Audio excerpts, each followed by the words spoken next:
All right, let's go. How are we, everybody? Episode 606 of the podcast. Welcome to the show. Welcome to BD4. If you are new here, I'm your host, RJ Carbone, and you are listening or maybe watching BD4, where there's no better way to get your Yankees and Knicks analysis. We do Yanks every series, Knicks every game, and some MMA on occasion.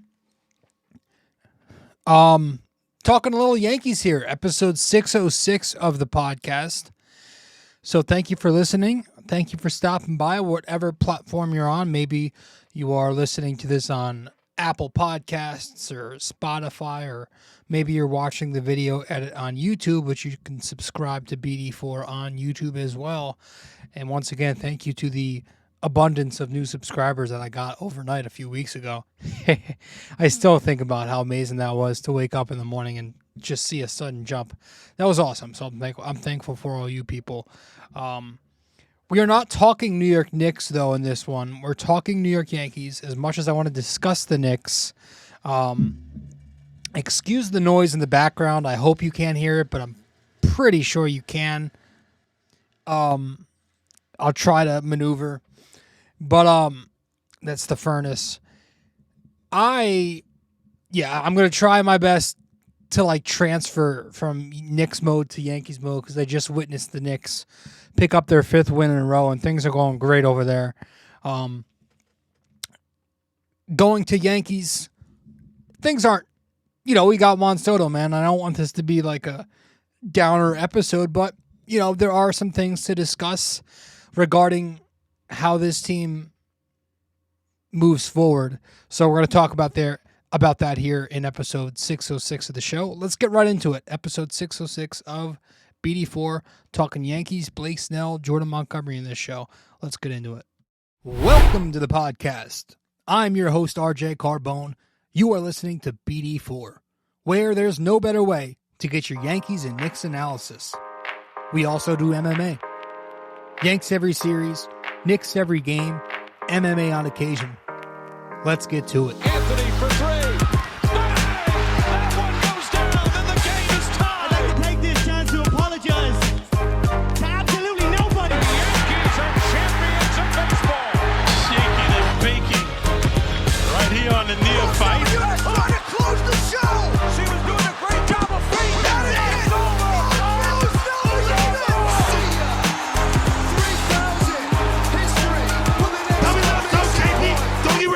Coming to the net. Don't you regret not coming to the net?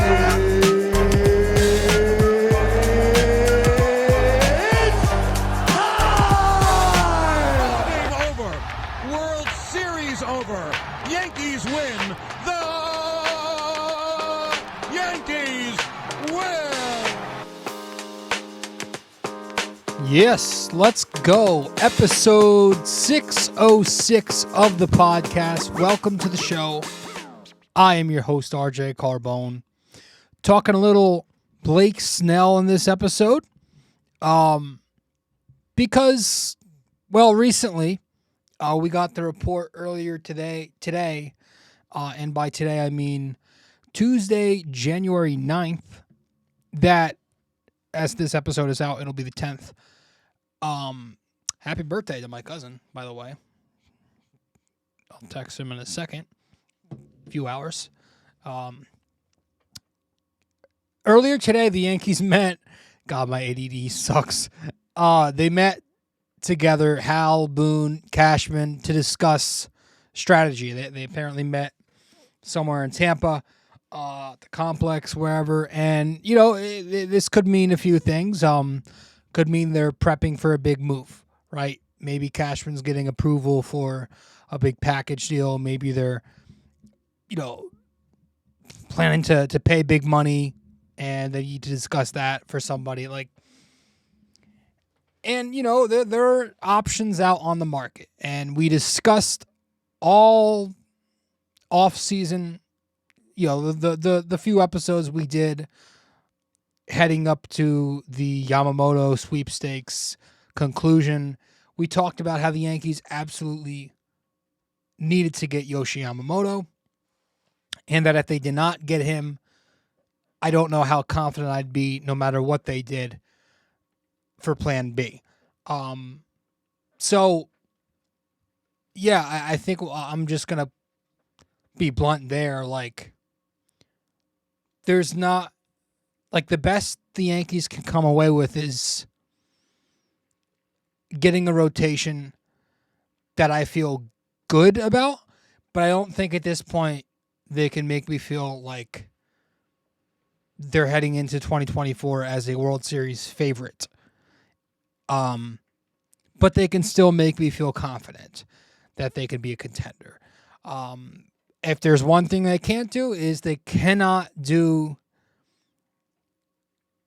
the thing where they go into another season banking on the same guys, right? They did that with the lineup last year. You can't have them do that with the rotation this season. And I don't believe they will. I believe they're going to make a move for a bigger pitcher, but it needs to happen because they need starting pitching depth.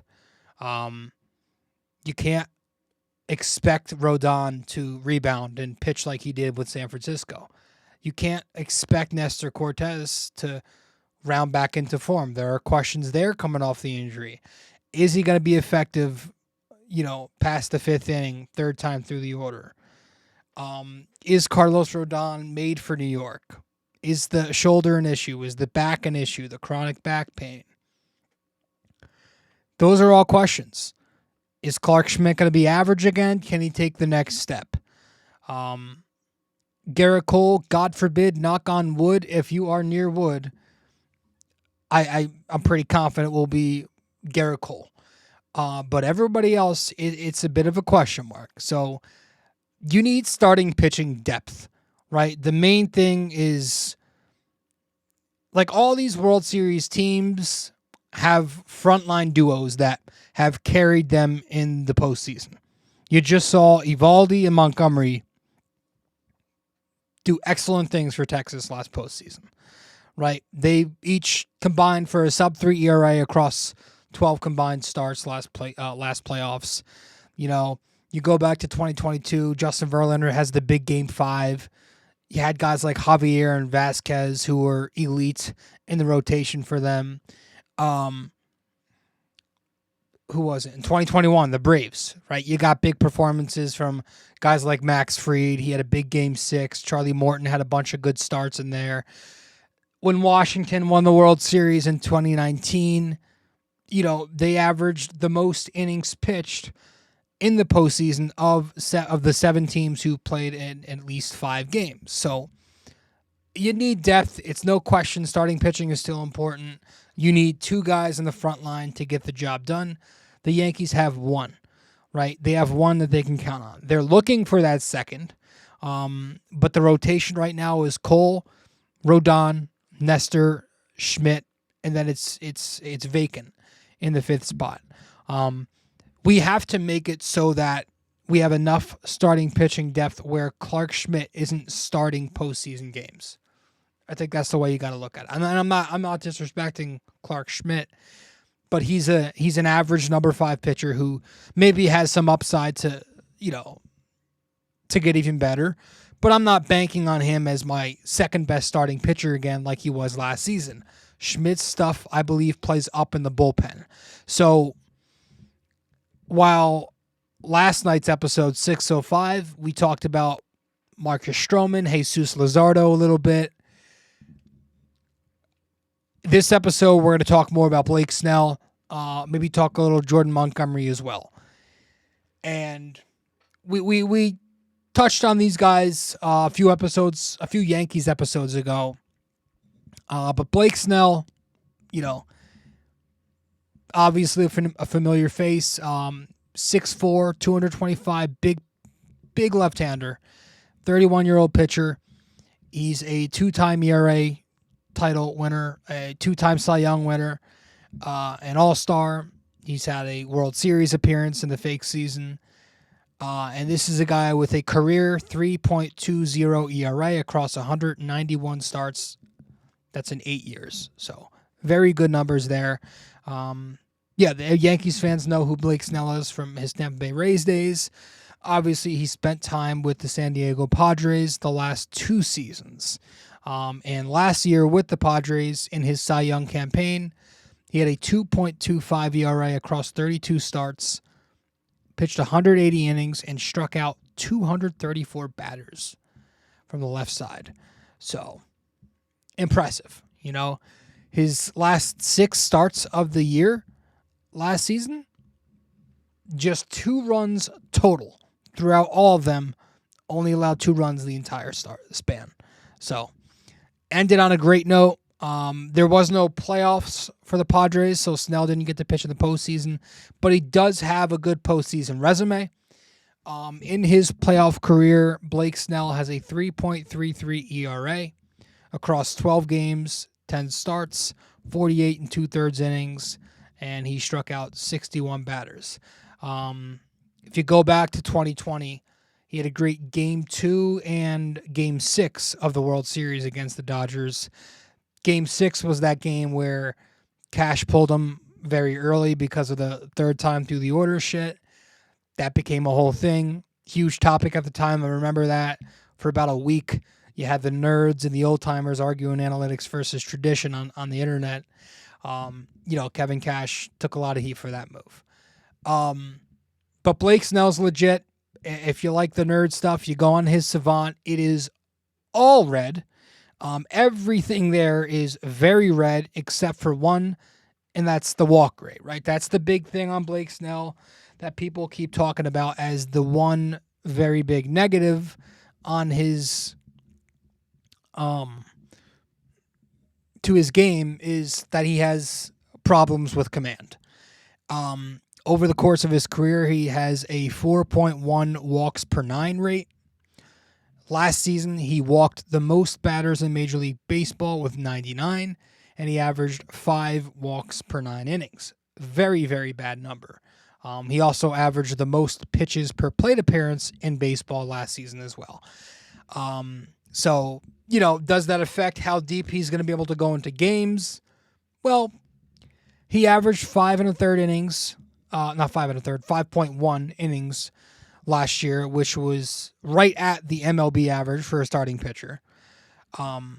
He won at least 6 innings or more in 20 of his 32 starts, which is 63% of the time. So you compare that to Garrett Cole, who won the Cy Young in the AL. He averaged 6.3 innings per start, and he won 6 innings or more in 26 of 33 starts, which is 79%, not 63%. So definitely does affect him a little bit. And with the walk issues, you can definitely get the sense that if he were to come to the Yankees, Boone and the analytics puppets in his ear, or the analytics nerds in his ears, would probably have a very quick hook on Blake Snell. He gets into trouble in the 5th, 6th inning. I see a lot of that becoming a talking point with, like, should have Boone pulled him, should he have not? I listened to Talking Yanks earlier. I was listening to John Boy say that, like, he was making a good point on Blake Snell's command issues, saying how at this point he thinks, like, Snell prefers to pitch around a batter versus attacking the zone if it's a bad matchup. Or if he's behind in the count, Snell's mindset is rather, I'd rather give up one base versus the potential extra base hit or RBI. It's kind of the opposite style that Garrett Cole has, where he's going to challenge you with his fastball. And it makes sense because while Blake Snell's walks are high, he limits the hell out of the amount of hits he lets up. And he strikes out a ton of batters. He led baseball last year, yes, in walks, but also in lowest hits per 9. So he was second in baseball in strikeouts per 9. So that's where you get your ERA title, your Cy Young right there. He's effective there. So maybe he comes to the Yankees and the walk numbers see a bit of a decrease. The Yankees do a nice job getting their pitchers to throw strikes. That's something they've done for a while now. Blake does good work there. At the same time, I feel like a lot of that can be personnel. He's got filthy stuff. It moves a ton. You've heard Cone talk about this with some Yankees pitchers in the past, how Their command issues are also just simply due to the fact that, that they throw these ridiculous pitches that move, right? So like, yeah, he's got filthy stuff, and it's gonna move. And I'm not trying to use that as a cop out, but it's probably a contributor in those walk numbers. And I guess that'll lead us into Blake Snell's arsenal. He's got a great pitch mix, and he pretty much distributes his pitches pretty equally. In his bag, he's got fastball, slider, curve, change. His fastball sits at 96. He's got a ton of movement on his slider and his curveball. Those are his two best pitches that generate a ton of swing and miss on. And his changeup generates good swing and miss too. Even when it's in the zone, it's pretty deceptive. So batters miss it a lot. And he only goes to right-handed batters with that changeup. He literally never uses the changeup to lefties. I would think he likes to run that changeup down and in on the right-handed hitter. It's a pitch that I think under Matt Blake, if he were to come to the Yankees, that he would be even more effective and possibly up the usage with the changeup. But yeah, Blake Snell is probably the key prize on the market now that Yoshi Yamamoto has signed, and the other guy actually just recently signed with the Cubs too. I'm telling you, the San Francisco Giants just keep getting cocked every year. But Snell's going to be looking for the bag, right? First of all, when I was listening to Talking Yanks, they brought up that because he has a qualifying offer attached to him, which he declined, the Yankees do have to give away a draft pick to San Diego before they're allowed to sign Snell. So if they were to sign him, they'd have to give away a pick. Not that I give a shit about that. But then they'd have to pay him. I would say he's looking at like $200 million. I would say that's probably where you're headed with Blake Snell. $200 million, and it's probably going to be 6-7 years. Does this scare Cashman off because of how the Carlos Rodon deal has began? It could. It very well could scare Hal off. And again, if they want to pay Juan Soto and also stay under the tax, that's how they think. As garbage as a mentality as it is, that might be a contributor into why they end up not paying Blake Snell. And then going after a cheaper option in Jordan Montgomery. Montgomery, I guess we'll touch a little bit on him. Obviously, Yankees fans know Jordan Montgomery. Part of that deal with St. Louis when the Yankees acquired Harrison Bader.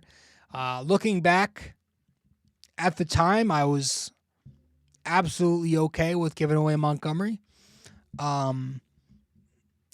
Probably you'd say that the Yankees lost that deal.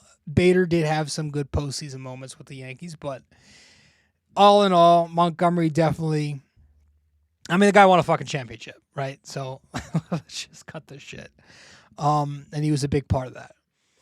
But yeah, not much has changed in terms of the style. He still pitches similarly as he did with the Yankees. He slightly different with St. Louis and Texas than the Yankees, but he's still a soft contact pitcher, ground balls, pop-ups, and he's consistently solid, right? Like never amazing, never terrible. You're getting 5-6 good innings out of him, 2-run ball. He's a durable innings eater who is going to make you 30 starts consistently.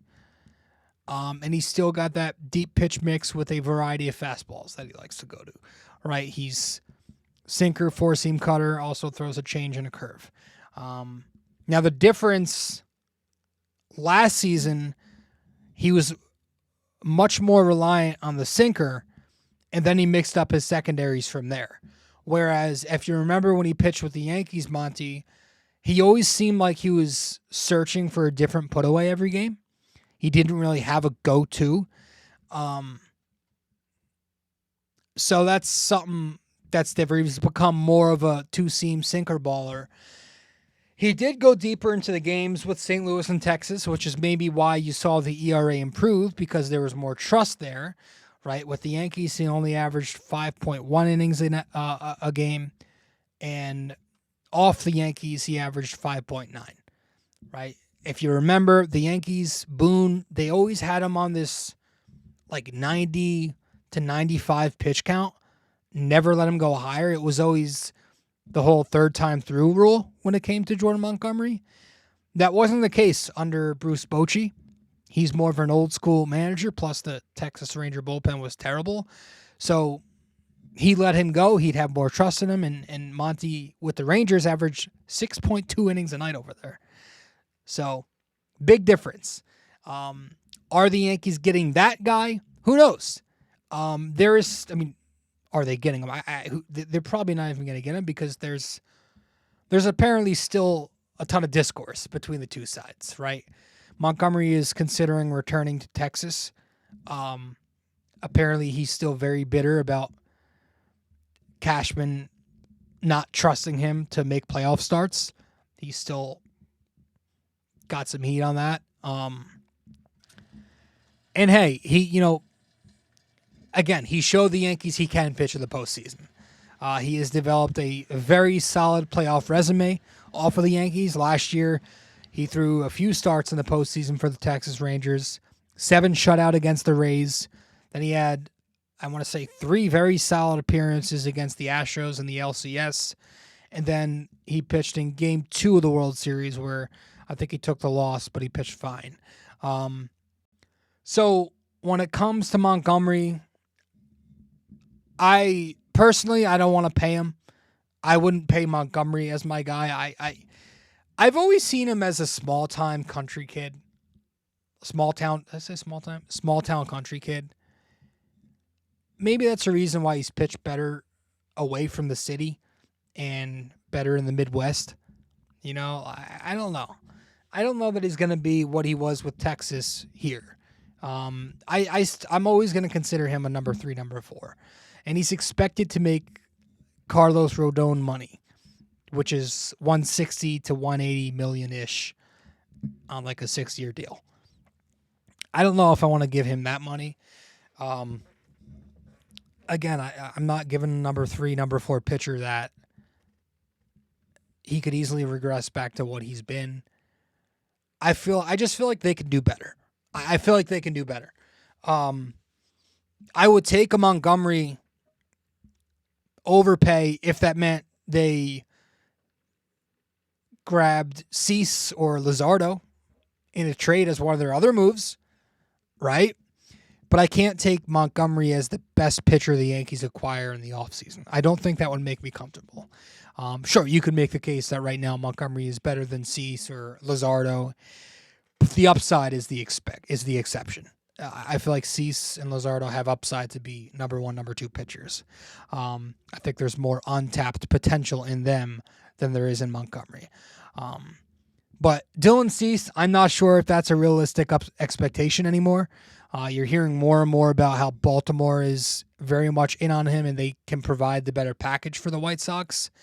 Randy Miller did report that this morning too, and I don't think Cashman or Hal are willing to give up Dominguez or even Spencer Jones. I think Dominguez is probably safe this offseason. Jones, you're hearing his name a lot. I don't know if they want to give him up for Cease. I personally would bite the bullet. I know it's a risk that many Yankees fans would probably not do. But I would say the Yankees definitely have what it takes to acquire Jesus Luzardo if they miss out on Cease. Now, he's going to cost a similar price because they're both under team control, young pitchers. But, we talked about Luzardo last night, episode 605, if you want to check that out. But I think my preference here, considering expectations with Cease, I would say Blake Snell plus Jesus Luzardo is a win. Or, if the Corbin Burns option is still available, Burns and Luzardo. Maybe you get Luzardo and you try to trade for Burns before the deadline.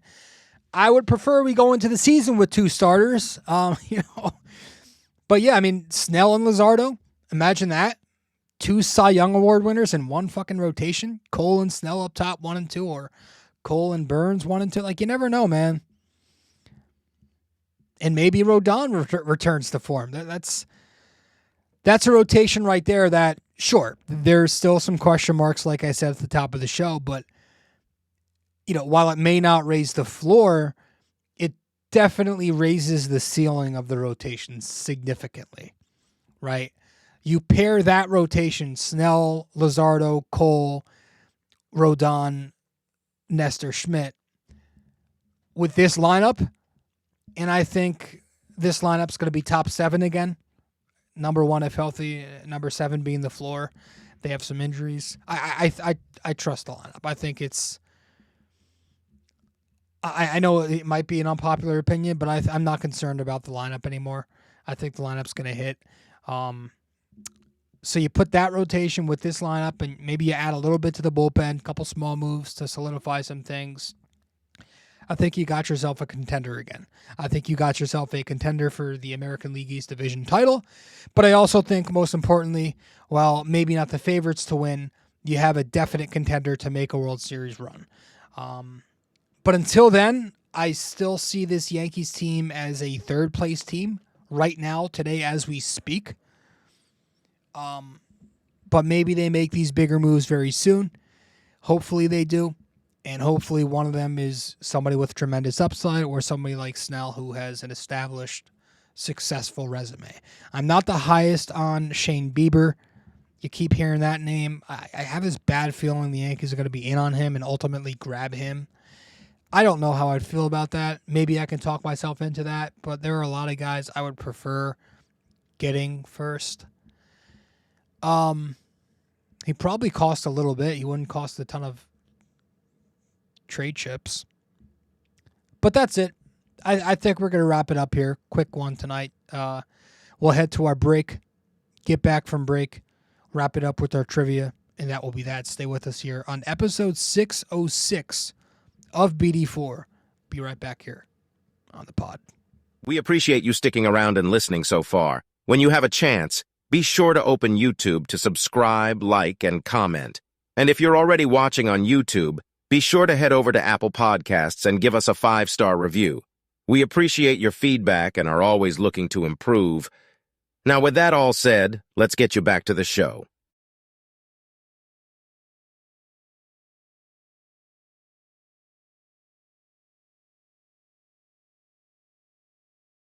You can also find us on social media. If you'd like, you can follow BD4 on Facebook, and we're at BD4Pod on both Instagram and Twitter. We appreciate you helping us grow more and more every day. Let's get back to it.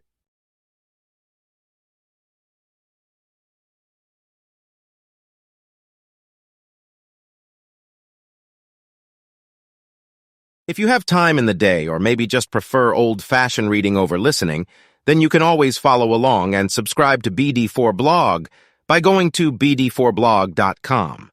We're not on there as often, but when we do post, it's just as entertaining, opinionated, and passionate as we are on this podcast. Thank you so much. And let's keep on with the show.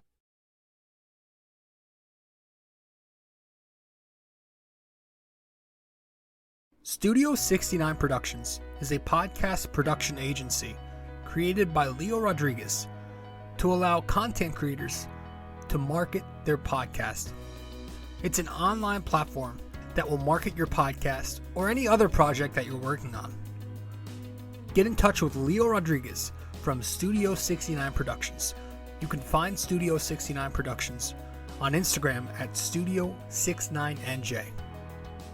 Studio 69 Productions, where dreams are heard and born.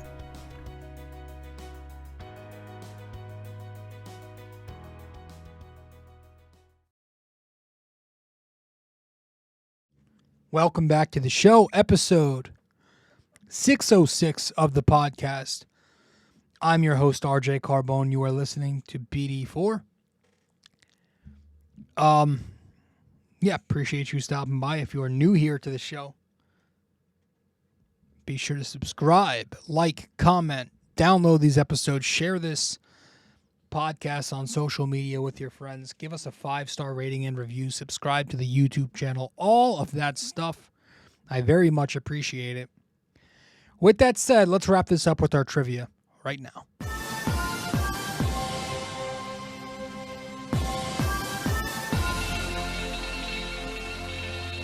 Okay, so for this episode, our NYY-NYK-MMA trivia question of the day. Hold on 1 second, here we go. How many times is Babe Ruth featured in the Yankees' top 10 single-season home run leaderboard? All right. How many times is Babe Ruth featured in the Yankees' top 10 single-season home run leaderboard? All right, let me know the answer wherever you can reach me. If you get the answer correct, I'll give you a shout-out in the next episode. One final time here. How many times is Babe Ruth featured? Babe Ruth. How many times is Babe Ruth featured in the Yankees' top 10 single-season home run leaderboard? All right, with that said, that's all we have in this show. I appreciate it. Yankees in on Snell, maybe Montgomery, one or the other. Definitely interested on both of them. We'll see who they get. Will it be either? Will it be neither? Who knows? They need to get something, man. They haven't spent a buck in free agency yet, so it'd be nice to spend it on some pitching. That's it. Thank you, and I'll see you in the next show. Later. This episode was brought to you by Anchor. Hey there! If you stayed the entire way through, we thank you immensely for it. We hope you enjoyed this podcast and that you come back for the next episode real soon. Don't forget to like, subscribe, comment, download these episodes, and share them with your friends as well. BD4 is a 5-star podcast simply because of you, and we'd like to keep it that way. Have a wonderful day. Go Yankees, and go Knicks!